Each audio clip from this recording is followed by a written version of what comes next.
নদীর জ্যান্ত মাছ পেয়ে গেলাম আজকে সকাল সকাল। সকাল থেকে বৃষ্টি হচ্ছে, তাই আমি সকাল সকাল আর আজকে ঘুম থেকে উঠি নাই। হঠাৎ শুনি গেটের বাইরে থেকে কেউ একজন ডাকছে। ফাল দিয়ে ঘুম থেকে উঠলাম। গেট খুলে দেখি যে কাকু আমাদেরকে বরাবর মাছ দিয়ে থাকেন, উনি এসে ডাকছেন। বৃষ্টি হচ্ছে তো, তাই নদীর জ্যান্ত মাছ মেরে আনলেন।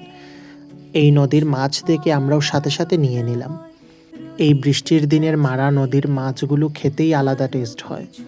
মা দুভাগে মাছগুলোকে কাটলেন, ছোটগুলোকে আলাদা করে নিলেন আর বড়গুলোকে আলাদাভাবে কাটলেন। এই ছোট সাইজের মাছগুলোকে আলু দিয়ে গন্ধরাজ লেবুর পাতা দিয়ে তরকারি বানাবো। এভাবে খেতে ভীষণ টেস্ট হয়। নদীর তাজা ছোট মাছ খেতেই আলাদা টেস্ট হয়, যেভাবেই বানাও না কেন টেস্ট হবেই হবে। আলুগুলো দিয়ে একটু ভাজা ভাজা করে দিয়ে দিলাম নুন, হলুদ গুঁড়ো, লঙ্কা গুঁড়ো আর জিরে বাটা।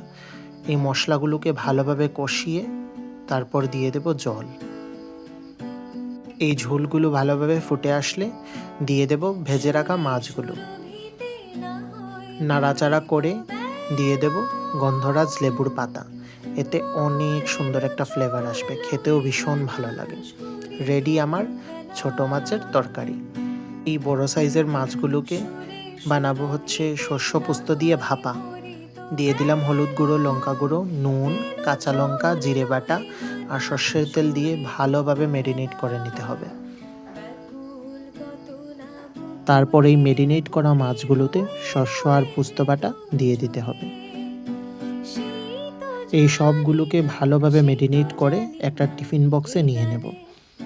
দিয়ে দেব উপর থেকে কয়েকটা কাঁচা লঙ্কা আর সর্ষে তেল। ঢাকনা বন্ধ করে একটা কড়াইতে গরম জল বসিয়ে তাতে স্ট্যান্ড দিয়ে এই টিফিন বক্সটা দিয়ে দিতে হবে। লো আছে 15 থেকে 20 মিনিট ওয়েট করলেই রেডি আমাদের ছোট মাছ ভাপা। উফ, কি যে টেস্টি এই ডিশটা, সত্যি অসাধারণ হয় খেতে। নিয়ে নিলাম ভাত, ছোট মাছ তরকারি আর মাছ ভাপা। তোমরাও ঘরে বানিয়ে ট্রাই করতে পারো, ভীষণ ভালো লাগে খেতে। কিন্তু এগুলো নদীর মাছ হতে হবে। আরে মজা করছি, যে কোনো ছোট মাছ দিয়ে বানাতে পারো।